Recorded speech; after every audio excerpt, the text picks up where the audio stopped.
স্থানীয় সরকার বিভাগের যুগ্ম সচিব মাহবুবা আইরিন স্বাক্ষরিত একটি বিদেশ ভ্রমণের সরকারি আদেশ অর্থাৎ জিও জারি করা হয় 14 সেপ্টেম্বর।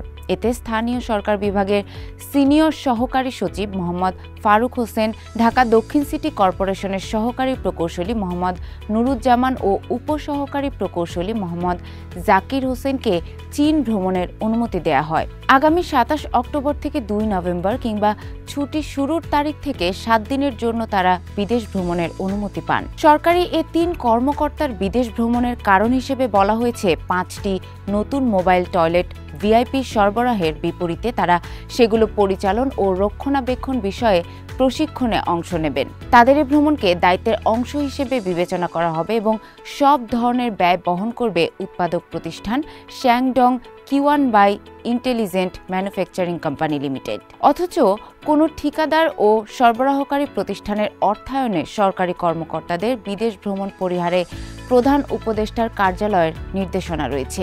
এই নির্দেশনার ব্যত্যয় ঘটিয়েই ঠিকাদার, উৎপাদক ও সরবরাহকারী প্রতিষ্ঠানের অর্থে বিদেশ ভ্রমণে যাচ্ছেন সরকারি কর্মকর্তারা। সম্প্রতি বিভিন্ন মন্ত্রণালয় ও বিভাগের সরকারি কর্মকর্তাদের বিদেশ ভ্রমণ সংক্রান্ত সরকারি আদেশ পর্যালোচনায় দেখা যায় মোবাইল টয়লেট, সুয়ারেজ ট্রিটমেন্ট প্ল্যান্টের যন্ত্রপাতি, trailer, chain dozer, scraper bridge ক্রয় এবং বিদ্যুৎ কেন্দ্র নির্মাণের পরিকল্পনা ও নকশা সংক্রান্ত প্রশিক্ষণে অংশ নেওয়ার নামে বিদেশ ভ্রমণের অনুমোদন পেয়েছেন।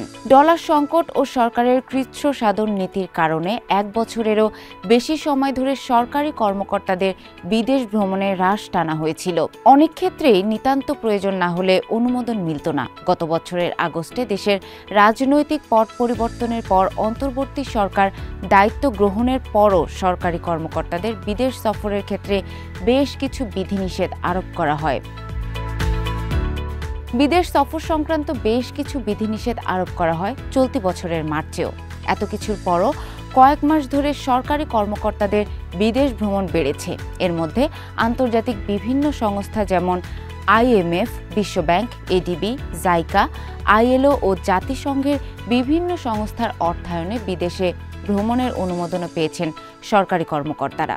সরকারি কর্মকর্তা কর্মচারীদের বিদেশ ভ্রমণকে নিরুৎসাহিত করে প্রধান উপদেষ্টার কার্যালয় থেকে গত বছরের 9 ডিসেম্বর একটি নির্দেশনা জারি করা হয়। অপরিহার্য জাতীয় স্বার্থ ছাড়া বিদেশ ভ্রমণে যাওয়া যাবে না বলেও তখন জানানো হয়। আর সরকারি অর্থে কম প্রয়োজনীয় ভ্রমণ অবশ্যই পরিহারের কথা উল্লেখ করা হয় নির্দেশনায়। মন্ত্রণালয় সচিব ও অধীন অধিদপ্তর বা সংস্থা প্রধানেরা একান্ত অপরিহার্য জাতীয় স্বার্থ ছাড়া একসঙ্গে বিদেশে ভ্রমণে যাবেন না। প্রধান উপদেষ্টার কার্যালয়ের মুখ্য সচিব এম সিরাজউদ্দিন মিয়ার সই করা বিদেশ ভ্রমণ সংক্রান্ত সে নির্দেশনায় আরও রয়েছে কেনাকাটা, প্রি শিপমেন্ট ইন্সপেকশন বা ফ্যাক্টরি অ্যাকসেপ্টেন্স টেস্ট ইত্যাদির ক্ষেত্রে কেবল সংশ্লিষ্ট বিশেষজ্ঞ পাঠানোর বিষয় বিবেচনা করা।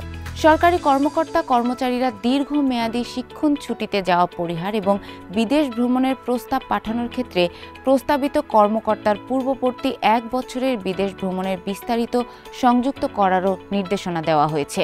নতুন লো বেড ট্রেইলার সরবরাহের বিপরীতে অপারেশন ও মেইনটেনেন্স ট্রেনিংয়ের উদ্দেশ্যে থাইল্যান্ড ভ্রমণের অনুমোদন পেয়েছেন স্থানীয় সরকার বিভাগ ও DSCCর 3 কর্মকর্তা। 14 সেপ্টেম্বর এ সংক্রান্ত একটি জিও জারি করা হয়েছে।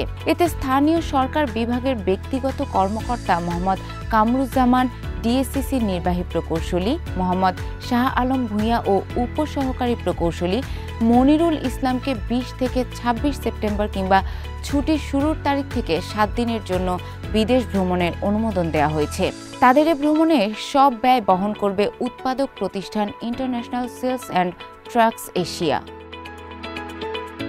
সরকারি নির্দেশনার ব্যত্যয় ঘটিয়ে ঠিকাদার, উৎপাদক ও সরবরাহকারী প্রতিষ্ঠানের অর্থে সরকারি কর্মকর্তাদের বিদেশ ভ্রমণের বিষয়ে জানতে স্থানীয় সরকার, পল্লী উন্নয়ন ও সমবায় মন্ত্রণালয়ের উপদেষ্টা আসিফ মাহমুদ সজীব ভূঁইয়া এবং স্থানীয় সরকার বিভাগের সচিব মোহাম্মদ রেজাউল মাকসুদ জাহিদির সঙ্গে যোগাযোগ করেও সাড়া পাওয়া যায়নি। পরে এ বিষয়ে জানতে চাইলে মন্ত্রিপরিষদ সচিব ডক্টর শেখ আব্দুর রশিদ বণিক বার্তাকে বলেন, বিষয়টি সম্পর্কে আমি অবগত নই, তবে এতটুকু বলতে পারি রাষ্ট্রীয় দায়িত্বে নিয়োজিতদের নিয়ম মেনে চলা উচিত। সংশ্লিষ্টরা বলছেন, ঠিকাদার বা সরবরাহকারী প্রতিষ্ঠানের অর্থায়নে বিদেশ ভ্রমণের বিষয়টি দীর্ঘদিন ধরেই চলে আসছে।